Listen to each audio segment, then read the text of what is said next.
We're in snowy Vancouver, a rare snow day here. Perfect Subaru Forester weather. Let's go for a ride. Oh boy. You know, in movies, they have continuity errors. Yep. You're going to notice a major continuity problem with this video because outside right now there's snow on the ground, but when we got this car, we shot it. What was it, Andrea? Well, it was a beautiful sunny day. All right, so you're going to see the car in the sun, but we're driving in the snow. All right, Andrea, what's under the hood of this Forester? A 2.5 liter four-cylinder engine matched with a CVT, 182 horsepower and 176 pound-feet of torque, standard all-wheel drive.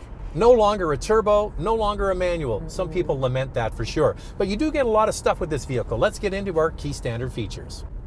Here's what you get on the base trim: a 6.5-inch touchscreen, a 4.2-inch multi-information display, Apple CarPlay and Android Auto, manual driver and passenger seats, cloth upholstery, heated front seats, power adjustable, foldable, and heated door mirrors, LED headlights and LED taillights, 17-inch wheels, and EyeSight driver assist technology and X mode with hill descent control.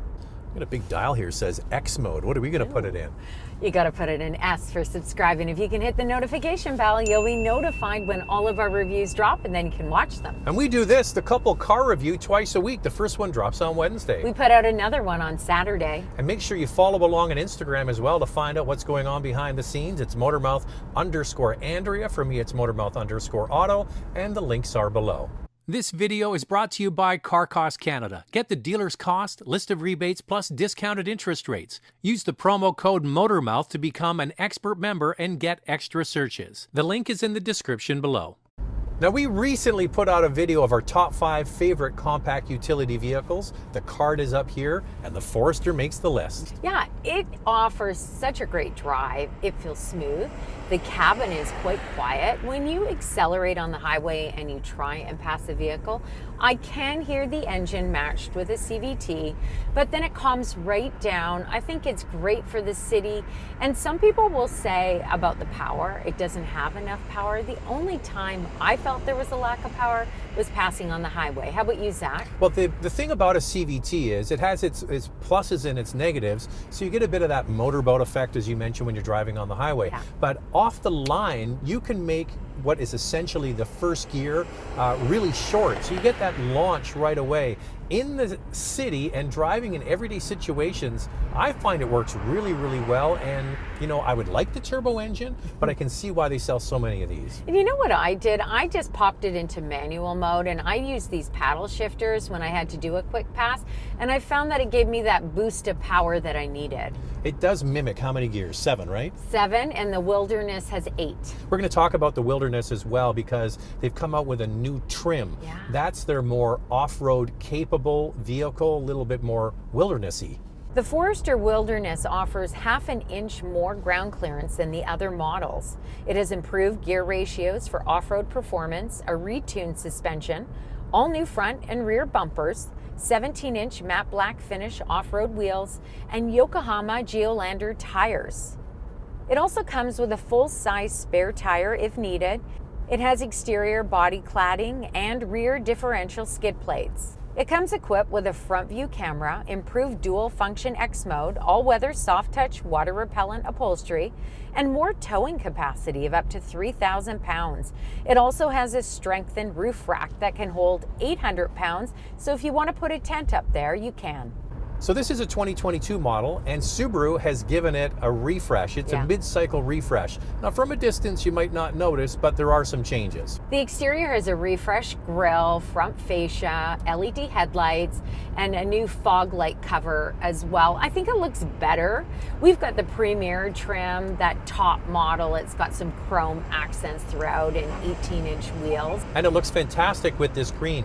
Also, they've refreshed the back with a lower valance that makes it look a little bit more rugged. I think there's some minor tweaks, but I think they're improvements. What hasn't changed is the functionality of this vehicle. You've got large windows, large doors to get kids and car seats in and out of this vehicle, animals. Yeah, a huge cargo door.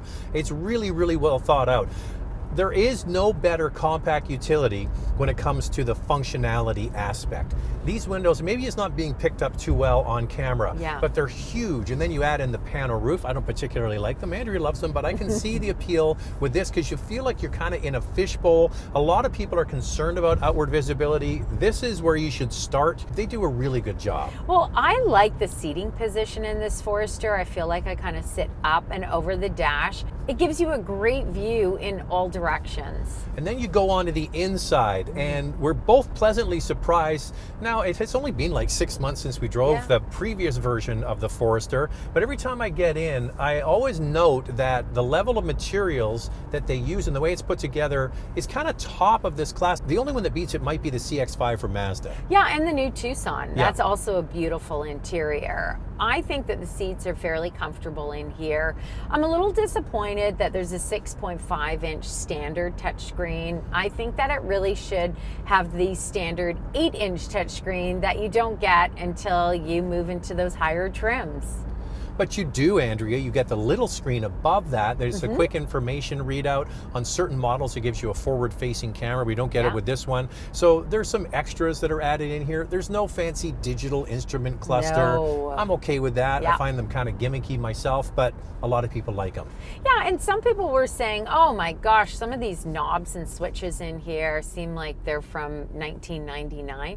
But guess what? They really work. And the other thing is, when you put your seat warmer on, there's just a little switch. It's a mechanical switch, So every time you get in the vehicle, your seat warmer is always on. How good is that? Hey, if you want to be like Prince and party like it's 1999, this might be your choice. The thing is, it's well designed. So the volume knobs are big. The heat controls are big. You can work this stuff with gloves on when it's cold. We're in Canada. But Andrea, if you don't want to do that, what else can you do? Gesture controls. Yeah, well, on the limited and premier trim, those two top trims, you get gesture control, so you can control the climate.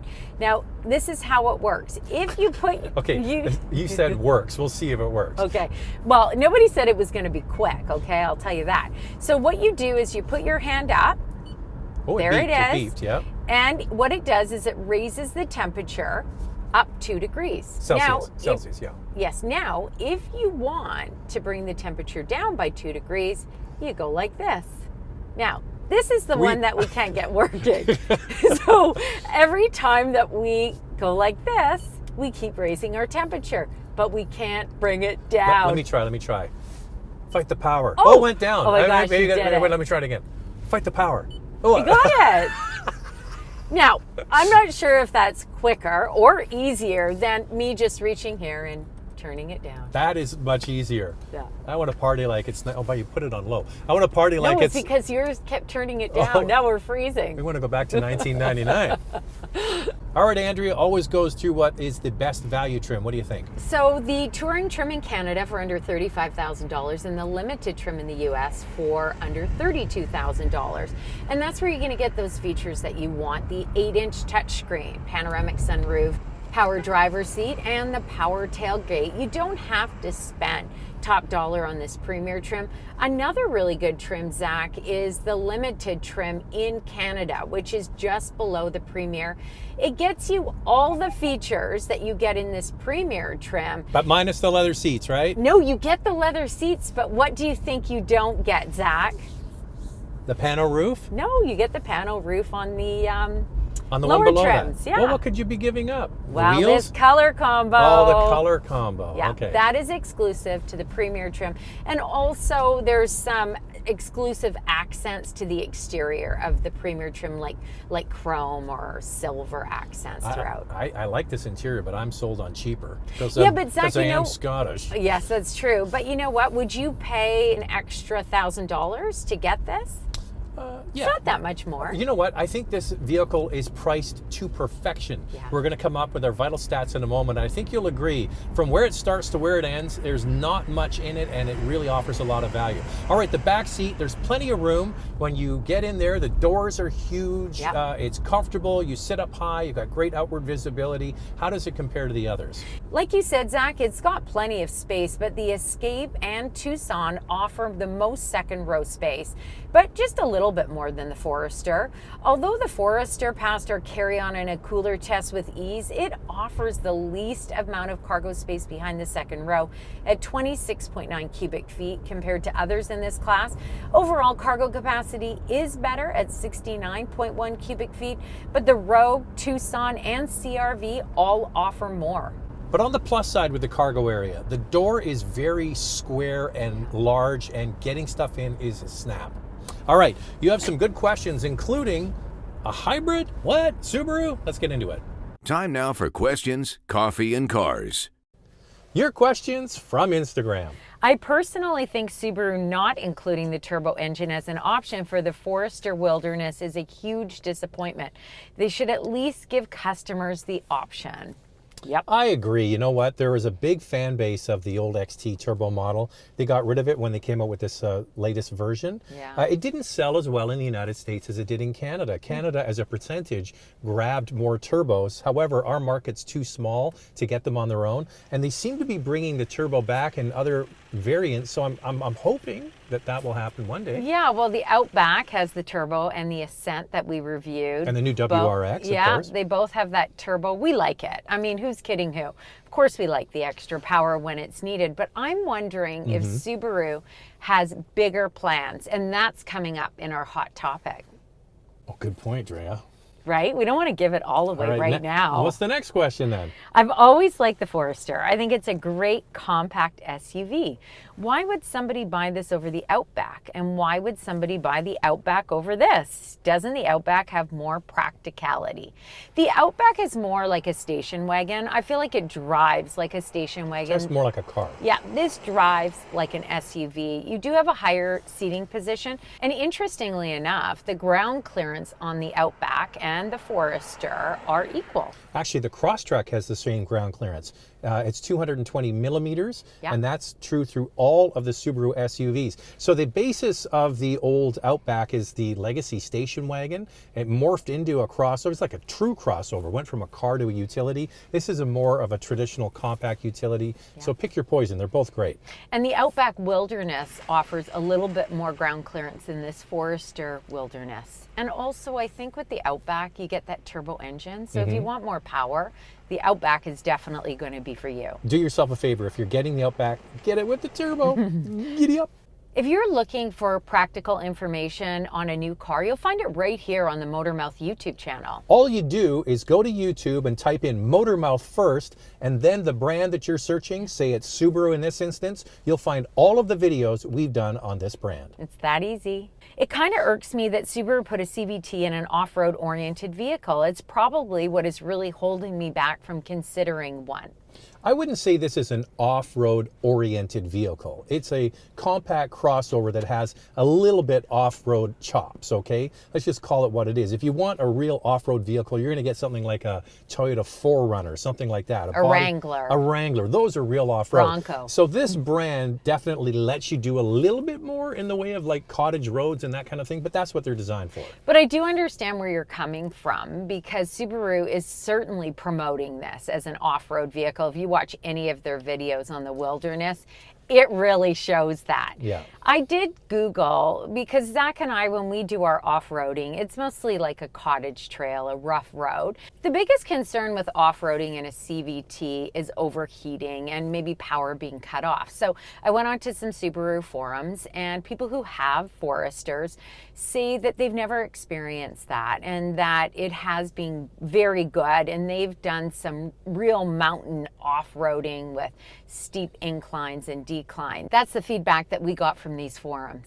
So not the Forester, but the Outback. We went on a trip up into the Yukon, and there's a big sand dune there. Talk about an all-wheel drive system working very hard in deep sand. And here's the video of the Outback chugging along, and we did it for an hour or so. There were no issues with the car. See, that's really good. And now it's time for our hot topic. What's this one, Andrea? Looks very similar to the model that we have now. If they are smart, they would do a hybrid or a plug-in hybrid. Sales would go through the roof. I've got a 2020 Forester Sport. I like it. With the gas prices going up like crazy, it's worth it to have a hybrid or plug-in version. So there's a lot of people complain that Subaru got rid of the turbocharged option in this Forester, but they can make up that power deficit by going slightly electrified with a hybrid option. And there's loads of rumors about this, right? Oh my gosh, the speculation is crazy to the point that I almost want to believe it. I mean, people are saying that it's going to have a 1.8 liter turbocharged engine with Toyota's hybrid system, and it's coming out as a 2024 model in 2023. This has not been approved by Subaru or Toyota. And when we spoke to Stephen Beatty, the vice president of Toyota Canada, we asked about the relationship with Mazda and that maybe the CX-5 could share the same hybrid system as the Toyota RAV4. And he basically said, why would we share our technology? But it's not sharing. There's actually co-ownership of each of these brands, whether it's Subaru or it's Mazda. Toyota has their thumb in the pie. So I think they might share some of their old technology. Now, one of the issues I think that Subaru has with the hybrid system that Toyota has developed is they use a separate electric motor to power the rear wheels. Yeah. And that doesn't really work with the symmetrical, did I just put the heat up? With the symmetrical all-wheel drive system that Subaru has developed. So maybe they're trying to work through how they're going to do that, but they could have their cake and eat it too. Add more power, what people want, and go slightly electrified or maybe even a plug-in variant. Yeah, for sure. I mean, we see obviously that hybrids and PHEVs are so popular right now. You can't get a RAV4 Prime. The hybrid is difficult to get. We see it with the Tucson and the Santa Fe and the Sorento for that matter. More people are ready to make a change. One thing to point out is that the Crosstrek in the US does have a plug-in option. All right, let's get into the pricing and all the vital stats. Pay attention to the pricing. The Forester starts at $29,500. The Wilderness is just under $39,000. And this top Premier trim is just over $40,500. J.D. Power has not rated the 2022 Forester yet, but it gives the 2021 model a quality and reliability score of 81 out of 100. CarEdge states the Forester will retain 59% of its value after 5 years. Here's the fuel economy. 9 liters per 100 kilometers in the city, 7.2 on the highway. That's 26 miles per gallon city, 33 miles per gallon highway. The Forester can tow 1,500 pounds, but we mentioned the Wilderness can tow 3,000 pounds. The warranty is 3 years, 60,000 kilometers, or 36,000 miles. Now, Andrea, this is a very competitive category. Let's find out what else you can buy with your money. For your consideration, 4 vehicles for you to consider. Up first is the Toyota RAV4 with a 2.5-liter 4-cylinder engine paired with an 8-speed automatic transmission, 203 horsepower, and an all-wheel drive starting price of $30,690 Canadian. Next is the Nissan Rogue with a 2.5-liter 4-cylinder engine and a CVT, 181 horsepower, and all-wheel drive starting at just over $31,000. The Honda CR-V has a 1.5-liter turbocharged 4-cylinder engine matched with a CVT, 190 horsepower, and an all-wheel drive starting price of $33,500. Next is the Hyundai Tucson. You guessed it, with a 2.5-liter 4-cylinder engine, but this one comes with an 8-speed automatic transmission, 187 horsepower, and the all-wheel drive starting price is just under $30,000. So there are 4 compact crossovers for you to consider. All right, lightning round. 2 things we like, 2 things we like to see improved. Well, I like all the safety features in here, and Subaru keeps adding more. It has a new automatic emergency steering system and also available driver focus to keep you from being distracted. So the emergency braking, say you're coming up behind something and you're jamming on the brakes, or the emergency braking system, it'll also look for a space to put the car in if it's available. Oh, it's not doing it now. All right, what about things we'd like to see improved? Well, I would like to see ventilated front seats in here, at least as an option. Not today. And the screen, the 6.5 inch is a bit small on the base models. They could go standard with the 8-inch. This refreshed Forester is practical and versatile, all wrapped up in one neat package. We chose the Forester as one of our top 5 compact crossovers for good reason. This video is brought to you by CarCost Canada. Get the dealer's cost, list of rebates, plus discounted interest rates. Use the promo code MOTORMOUTH to become an expert member and get extra searches. The link is in the description below.